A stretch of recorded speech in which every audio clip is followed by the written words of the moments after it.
जनाब, चूंकि एक बड़ा सवाल ये है कि चेयरमैन सेनेट कौन होगा, तो इसी के इंतखाब का अमल अब शुरू हो चुका है। अपने नाजरीन को नंबर गेम्स भी थोड़ी हम AR के जरिए समझा देते हैं। स्क्रीन पर अभी आप देखेंगे ऑपोजिशन के नंबर्स की पहले बात कर लेते हैं। Parties likely to vote for opposition candidates, ये हमारे स्क्रीन पर आप देख रहे हैं। पाकिस्तान पीपल्स पार्टी 21, JUIF इसके हैं जी 5 नंबर्स, PMLN 17 नंबर्स, इसके साथ साथ ANP 2 नंबर्स के साथ है, BNP इसके साथ साथ हमारे पास 2 नंबर्स के साथ है, और यहाँ पर नेशनल पार्टी भी 2 है। अच्छा, जो नून लीग है उसकी 18 है, लेकिन अगर वर्चुअली बात करें, क्योंकि इसहाक डार साहब मुल्क से बाहर हैं, तो उनकी अददी जो बनती है वो 17 बनती, वैसे उनके 18 सीटें हैं। अब जरा हम हुकूमती नंबर्स पे भी नज़र डाल लेते हैं, तो तहरीक इंसाफ 27 सीटों के साथ सबसे ऊपर है। इसके अलावा BAP है जिनकी 12 सीटें हैं। मुत्तहदा कौमी मूवमेंट जिनसे बड़ी मुलाकातें रहीं दोनों जानिब की, उनकी 3 सीटें हैं। काफ की 1 सीट है, और उसी 1 सीट की खातिर कई सालों बाद बिलावल भुट्टो दर पे गए चौधरी हाउस पे, और इसके अलावा PML फंक्शनल उनकी 1 है। इंडिपेंडेंट 3 सीटें हैं, और यही इंडिपेंडेंट सीटें हैं जो आखिर में जाके बहुत ज़्यादा फैसला साजी भी कर सकती हैं। 47 बिल्कुल। तो 51 बमुकाबला 47, ये है वो अददी गेम के जिसको अब कुछ देर में पोलिंग शुरू हो जाएगी, और फिर पता चलेगा कि जी ये अददी जो है ऑन पेपर, क्या वो ही ऑन पेपर रहता है या फिर कुछ सरप्राइज एलिमेंट भी होता है। आगे बढ़ते हैं, और चेयरमैन सेनेट के इलेक्शन से पहले ड्रामाई सूरत हाल भी बन रही है। नून लीग के सेनेटर मुसद्दिक मलिक जो हैं वो बन गए जेम्स बॉन्ड।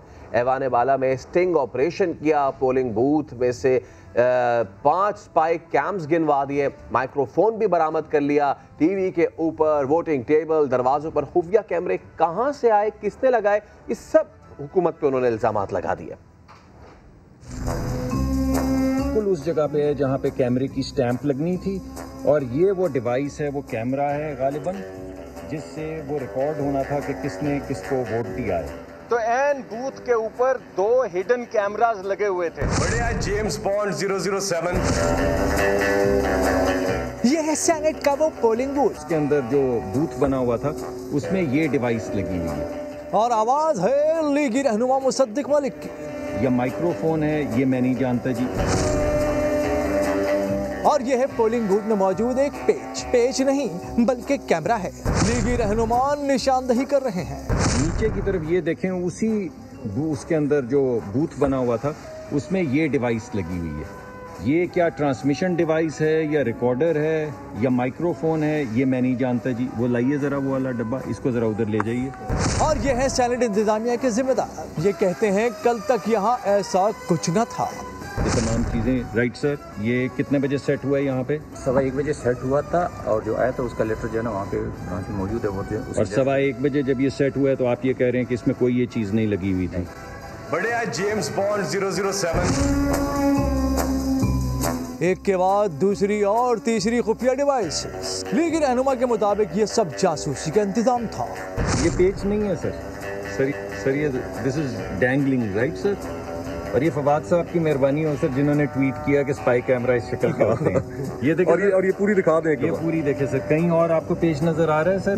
2 कैमरे TV के नीचे भी ढूंढ लिए गए। ये पहला कैमरा जी। ये पहला कैमरा है जी। ये लगा हुआ था बिल्कुल उस एंगल से कि आप साफ देख सकें कि स्टैंप किसने कागज के ऊपर किस जगह की है। मुसद्दिक मलिक की क़यादत में लीगी रहनुमाओं ने जेम्स बॉन्ड में खुफिया कैमरे और मुमकिना डिवाइसेस के खिलाफ ऑपरेशन कर डाला। हकीकत क्या है, मुतल्लिका इदारों की तहकीक में ही सामने आएगा। बड़े आज जेम्स बॉन्ड 007। बराह रास्त लिए चलेंगे आपको ऐवान वाला सेनेट, जहां पे इस वक्त शुरू हो चुका है इजलास। Procedure for the election will be that every ballot paper has been printed in Urdu with names of the candidates which are written in Urdu. The names will be called in alphabetical order. You will approach the Senate Secretariat. He will issue you a ballot paper. The ballot papers for the post of the chairman are of green color. ये क्या? उर्दू, ठीक है जी, तर्जुमा भी कर देते हैं। Ballot paper जो हैं जी वो हरे रंग के इशू किए जाएंगे। जहाँ पे चेयरमैन का इंतखाब है, चेयरमैन के जो कंटेस्टिंग कैंडिडेट्स हैं उनका नाम उर्दू में होगा एक तरफ, और उसके साथ सामने एक बक्सा होगा स्क्वायर में। आप ये बैलेट पेपर लेकर के जाएंगे पोलिंग बूथ में, वहाँ पे एक स्टैंप मौजूद है पहले से, वो स्टैंप आप जाकर के उस बक्से में बीच में लगाएं। अगर कहीं गलती हो जाती है किसी दोस्त से, तो बैलेट बॉक्स में बैलेट पेपर डालने से पहले आप अप्रोच करें सेक्रेटरी साहब को, तो मैं इंश्योर करूंगा कि आपको दूसरा बैलेट पेपर मिल जाए, ताकि वो गलती जो है वो दुरुस्त हो जाए।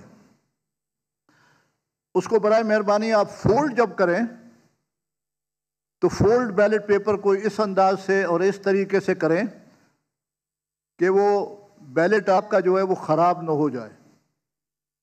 वो भी आपको हमने पहले भी, आप लोगों ने जिन दोस्तों ने इलेक्शन में शिरकत की है उनको सबको पता है। अब ये जो स्टैंप है इसको हर 25 वोट के बाद हम चेंज करेंगे,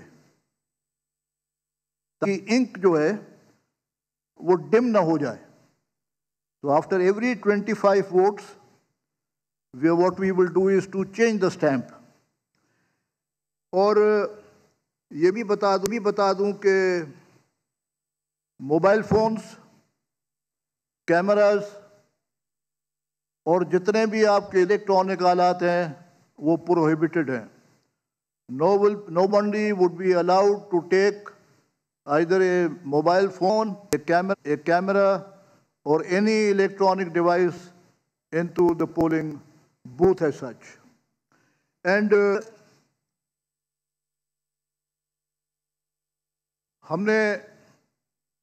हमारे यहाँ 100 मेंबर हैं। इसाक डार साहब की नोटिफिकेशन गालिबन नहीं आई है, या आई है, वी आर 99। लेकिन आपकी सहूलत के लिए हम पोलिंग जो है वो 5 बजे बंद कर देंगे।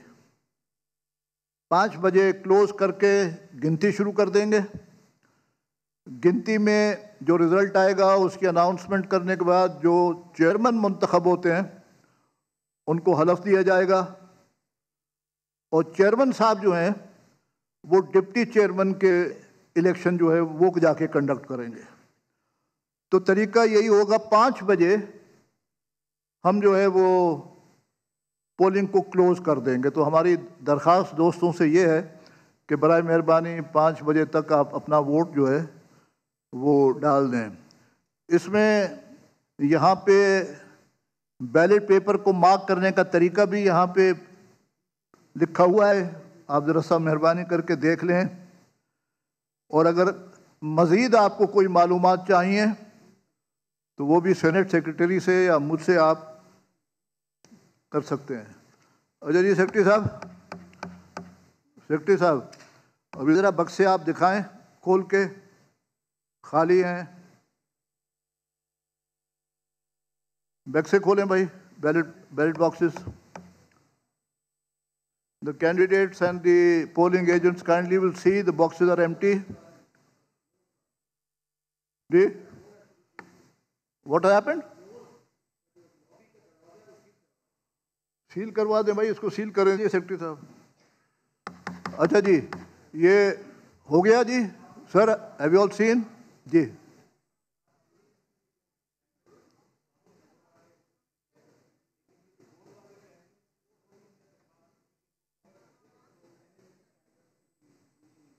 ठीक है जी। अच्छा जी, अभी देख लिया जी आपने मोहसिन नज़ीर साहब और फारूक साहब, इसको सील करें जी जनाब, इनको सील करें बैलेट बॉक्सेस को।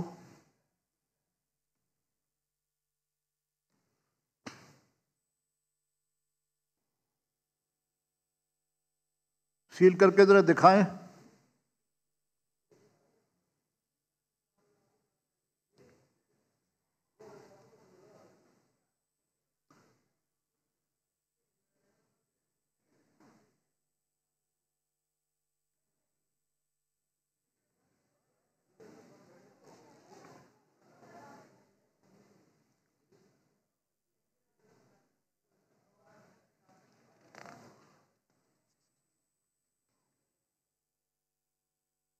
हो गया जी सील सेक्रेटरी साहब?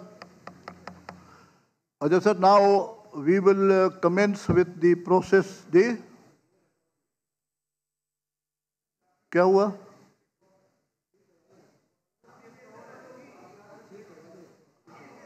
भाई चेक करें ना यार, सेक्रेटरी साहब आपको कहा है ना यार, टेप लगा दें वहां पे। अच्छा sir, now we will start with the process of voting and भाई उसको टेप लगा दो एंड कोकर साहब जरा सा तशरीफ रखें। We will now start the process of voting. Secretary साहब अब ज़रा अल्फ़ाबेटिकल ऑर्डर में आप मेंबर साहिबान के नाम पुकारें। मेंबर साहिबान सेक्रेटरी साहब के पास आएँ, बैलेट पेपर लें और यहाँ से अपना पोलिंग बूथ जा कर के अपना वोट उसमें जो है मार्क करवाएं। चलिए जी शुरू करें। स्टाफ को इंस्ट्रक्शन है कि पोलिंग बूथ में स्टैंप रख दे। So with the permission of the honourable chair, मैं अभी अल्फ़ाबेटिकली नाम लूँगा कैंडिडेट्स का, मेंबर्स का, एंड वन बाय वन ये वो आएंगे, बैलेट पेपर उनको दिया जाएगा और वो पोलिंग बूथ में वोट करेंगे। अगर किसी मेंबर को कोई भी कन्फ्यूजन है तो मुझसे या मेरे जो डेस्क ऑफिसर्स बैठे हैं, they can get any clarification. तो सबसे पहले अल्फ़ाबेटिकल ऑर्डर में I would like to call upon Maula Gafoor Hydari साहब।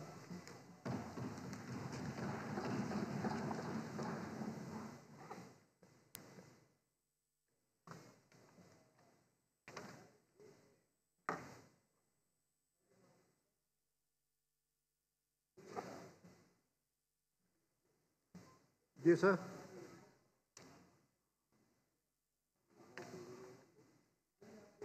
ये साइन डबा हुआ है इसमें। जिस खाने में सर आपका दीजिए।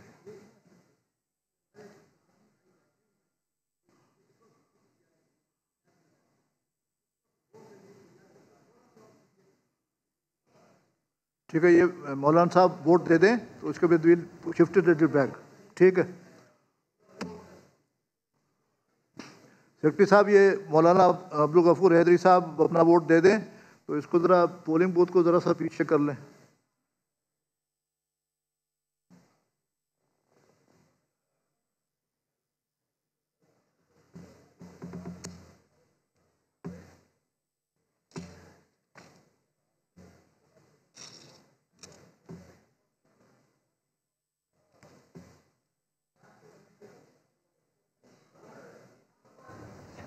तो ऐवान बाला के चेयरमैन के लिए पोलिंग का आगाज़ शुरू हो चुका है और इससे पहले प्रिजाइडिंग अफसर मुजफ्फर हुसैन शाह ने तमाम तर तरीक़ाकार बताया कि किस तरीके से तमाम तर सेनेटर्स जो हैं वो वोट करेंगे और क्रोनोलॉजिकल ऑर्डर के हिसाब से, अल्फ़ाबेटिकल ऑर्डर के हिसाब से मौलाना अब्दुल गफूर हैदरी ने सबसे पहले वोट कास्ट किया है और सिलसिला अब्दुल गफूर हैदरी साहब हैं जो डिप्टी चेयरमैन सेनेट के लिए पीडीएम के ऑपोजिशन के उम्मीदवार भी हैं। बिल्कुल, वोटिंग का ये आगाज़ जनाब हो चुका है और ये भी जो प्रिजाइडिंग ऑफिसर है उनकी जानिब से एक तो तरीकाकार समझाया गया, दूसरा उन्होंने ये बताया कि हर 25 वोट्स के बाद स्टैंप को तब्दील किया जाएगा। उम्मीदवार और पोलिंग एजेंट को इजाज़त है कि वो पोलिंग बूथ को देख सके। इसके साथ साथ जो आज कैमरों वाला मामला था उस पर उन्होंने कहा है कि कैमरों के मामले पर प्रिजाइडिंग ऑफिसर ने तहकीकात का हुक्म दिया है। हुकूमत और अपोजिशन अरकान पर मुश्तमिल कमेटी का क़याम ये होगा और इस पर यह बताया जा रहा है कि 3-3 नाम सेक्रेटरी सेनेट को पेश किए जाएंगे। और ये भी हम आपको बता दें कि चेयरमैन सेनेट के लिए बैलेट पेपर हरे रंग का जारी किया जाएगा। ये हमें प्रिजाइडिंग ऑफिसर मुजफ्फर शाह साहब जो अभी बता रहे थे सेनेट के वोटिंग के तरीक़ाकार, उसी दौरान उन्होंने ये गुफ्तगू भी की है।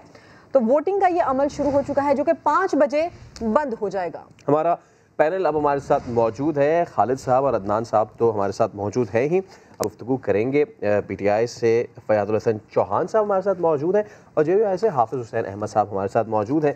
सबसे पहले फयाज साहब आपसे हम शुरू करते हैं, कैसा मोराल है आप लोगों का? गो के अददी आपकी जो है बरतरी तो नहीं है, लेकिन उसके बावजूद दावे बड़े किए जा रहे हैं कि जीत जो है वो आपकी होगी।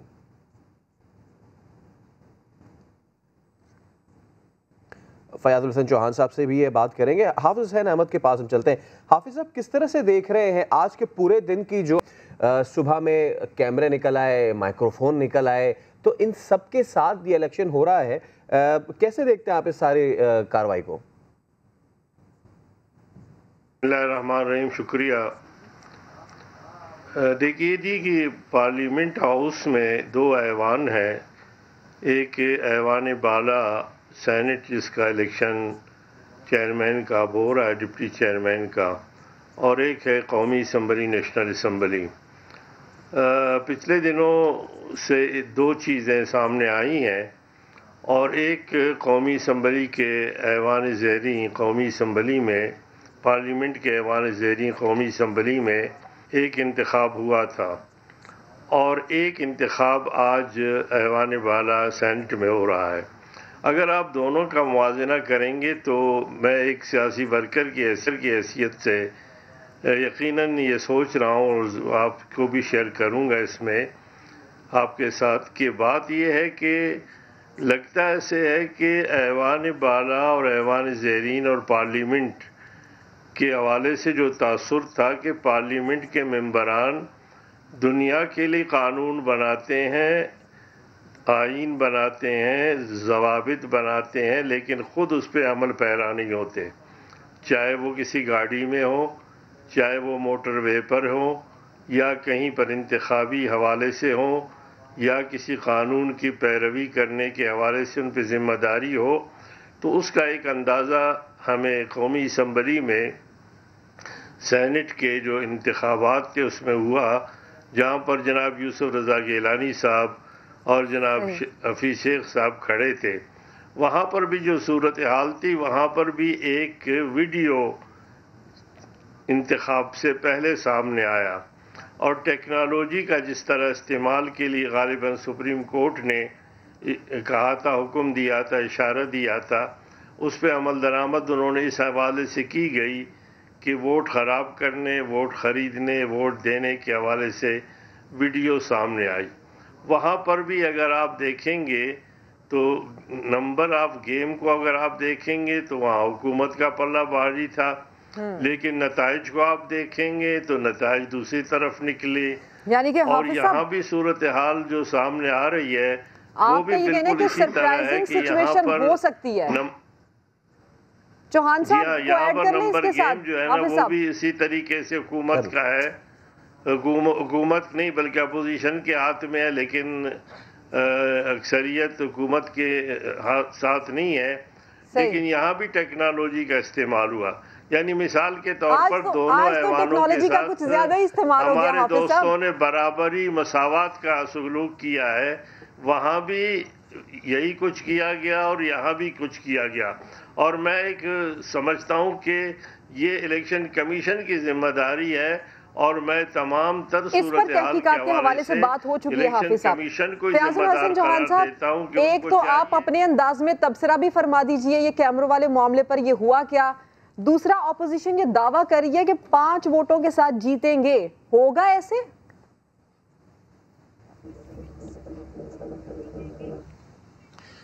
बिस्मिल्लाहिर्रहमानिर्रहीम। सबसे पहले तो मैं इतने भोंडे अंदाज में कैमरे लगाने की जो है वो पुरजोर मजम्मत करूंगा, और इससे एक चीज वाज़ेह हो जाती है, जिस भोंडे अंदाज से ये कैमरे लगाए गए ना, एक चीज पूरी पाकिस्तानी कौम के सामने क्लियर है कि ये नॉन प्रोफेशनल्स का काम है।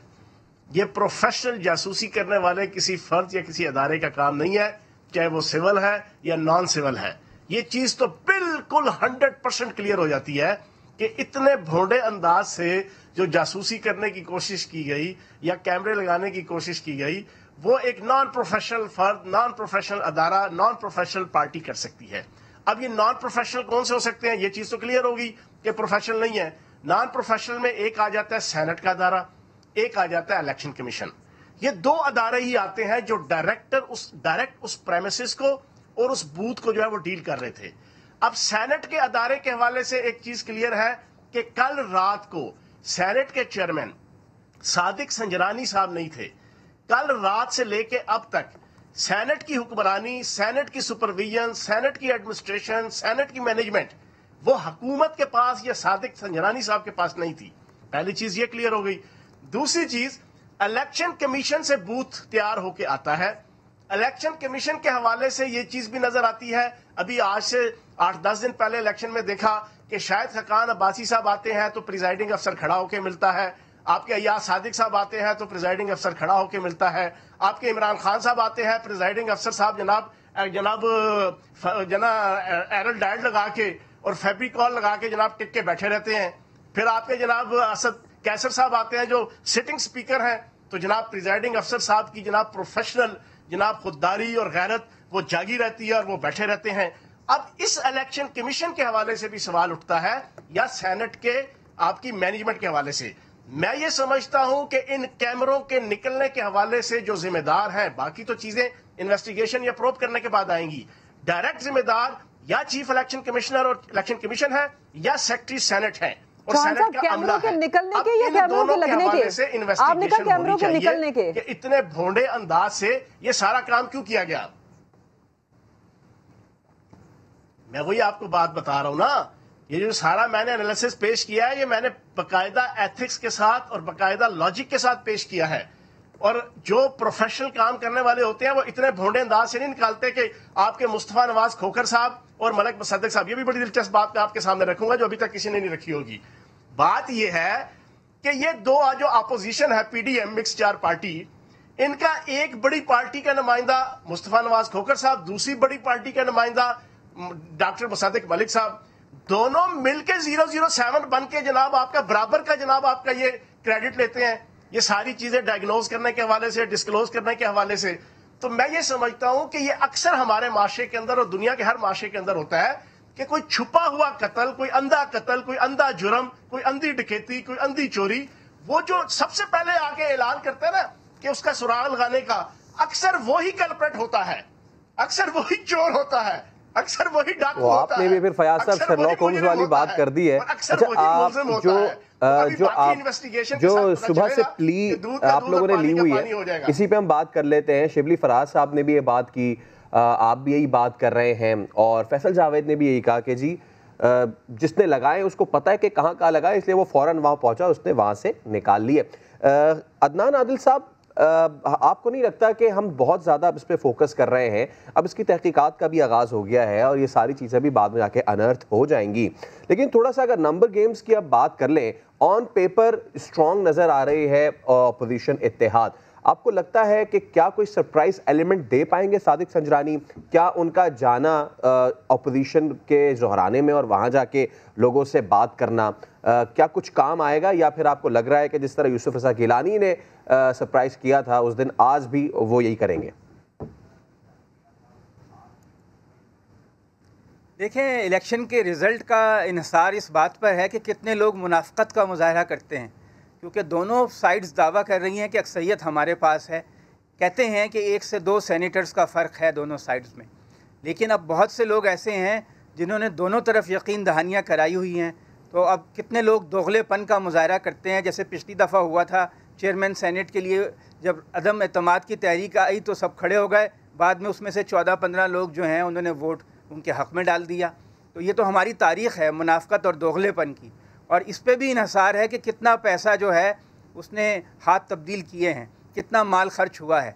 तो जिसने ज़्यादा माल खर्च किया होगा उसके चांसेस ज़्यादा हैं मेरे ख़्याल में। लेकिन मेरा ख़्याल है कि अभी बज़ाहिर जो है वो गिलानी साहब को सबकत है, और ये कोई ऐसी बात नहीं है जिससे हुकूमत बहुत परेशान हो। सादिक संजरानी भी इमरान खान के आदमी नहीं है, उनका ताल्लुक़ भी दूसरी जमात से है। यूसुफ रज़ा गिलानी भी उनकी जमात के नहीं हैं, पीपल्स पार्टी से हैं, और दोनों का ताल्लुक़ जो है वो पाकिस्तान के रियासती इदारों से बहुत अच्छा है, दोनों उनके साथ थ्रू हैं।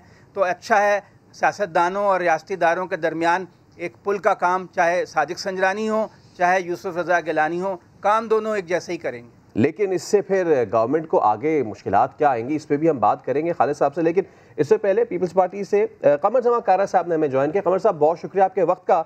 सुबह से ये चीज़ चल रही है, कहीं से कैमरे निकल रहे हैं, कहीं से स्पाई कैम निकल रहे हैं, कहीं से माइक्रोफोन्स निकल रहे हैं, कोई लैंप का तस्करा आता है, लैंप में सुराख, उसमें कितने कैमरे हैं।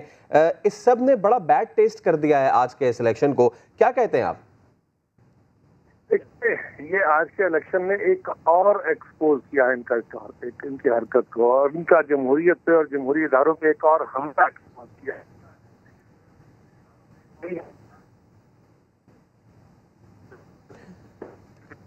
कमर जमा कायरा साहब से रब्ता मुनक़ता हुआ है। हम अगर इसी सवाल को खालिद साहब के पास ले जाएं, और बल्कि इससे कुछ यकसर मुख्तलिफ अब सवाल करते हैं खालिद साहब, कुछ नंबर गेम्स की अगर बात करें तो बज़ाहिर तो अददी अक्सरियत नज़र आ रही है यूसुफ रज़ा गिलानी की, लेकिन इस अददी अक्सरियत में वो जो इंडिपेंडेंट है और ख़ास तौर पे ANP का वोट है वो बड़ा अहमियत का हामिल है। क्या कहते हैं?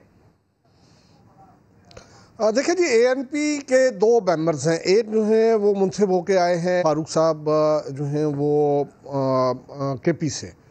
वो उनका तो मामला बिल्कुल सीधा सीधा है, वो वहाँ पे अपोजिशन हुई है ANP। लेकिन अगर ANP बलूचिस्तान की बात करें, और बलूचिस्तान बड़ा दिलचस्प सूबा है इस हवाले से, हमने ये देखा है कि अक्सर व बेशतर ऐसी जमातें जो यहाँ पे अपोजिशन जमात के तौर पे नारा लगा रही होती हैं, वो बलूचिस्तान में अलाई होती हैं उस हुकूमत की। और सबसे मज़ेदार सीन जो है वो असलम रईसानी साहब की कैबिनेट में था कि जिसमें पूरे की पूरी असम्बली सवाए यार मोहम्मद रिंद के वो कायदे हिज़्ब इख्तिलाफ थे, बाकी सारे के सारे लोग जो किसी न किसी अंदाज में हुकूमत से अटैच थे। तो वहाँ की पोजीशन डिफरेंट होती है। ANP के जो नुमाइंदे वहाँ से मुंतखब होकर आए हैं, वो इस सूरत हाल में है कि वहाँ पे ANP भी कोलिशन का हिस्सा है, वो उनको सपोर्ट कर रही है जाम कमाल साहब की हुकूमत को।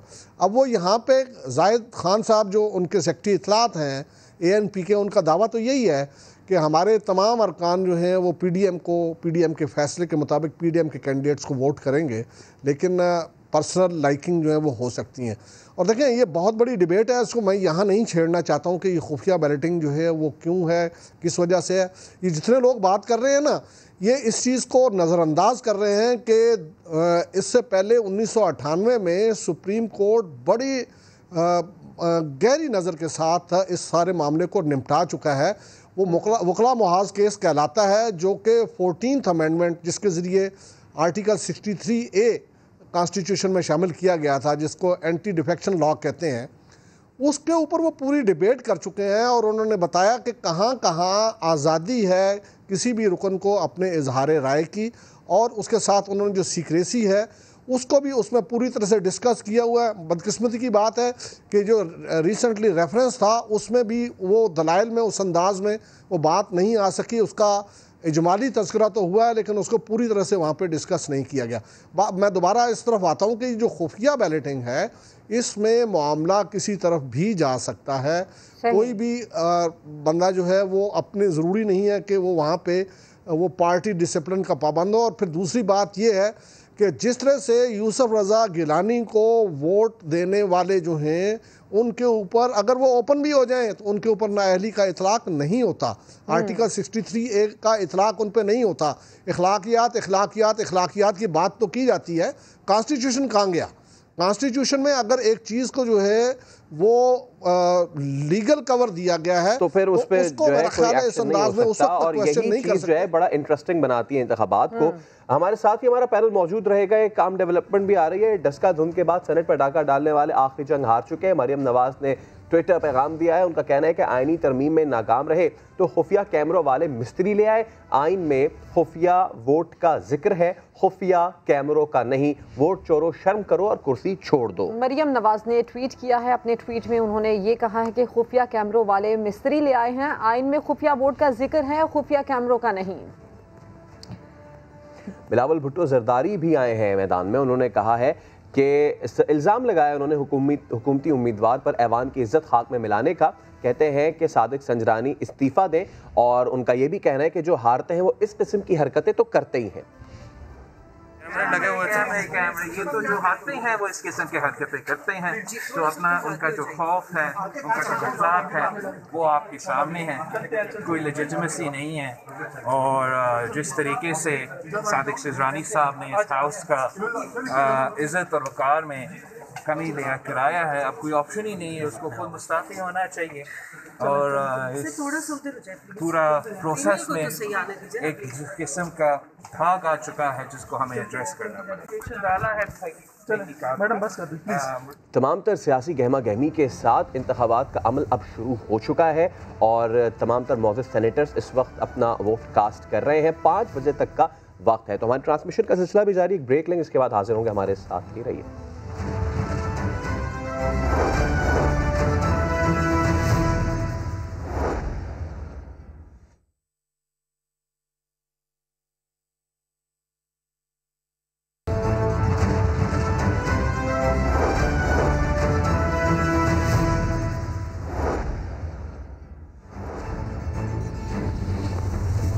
ब्रेक के बाद एक अहम खबर आपके साथ शेयर करते हैं। चीफ जस्टिस ऑफ पाकिस्तान की गाड़ी को रशकई के करीब हादसा पेश आया है। चीफ जस्टिस गुलजार अहमद हादसे में महफूज रहे हैं। बात करेंगे समा के नुमाइंदे जुल्करनैन इकबाल से। जुल्करनैन, बताइए इस हादसे से मुताल्लिक क्या तफसील है?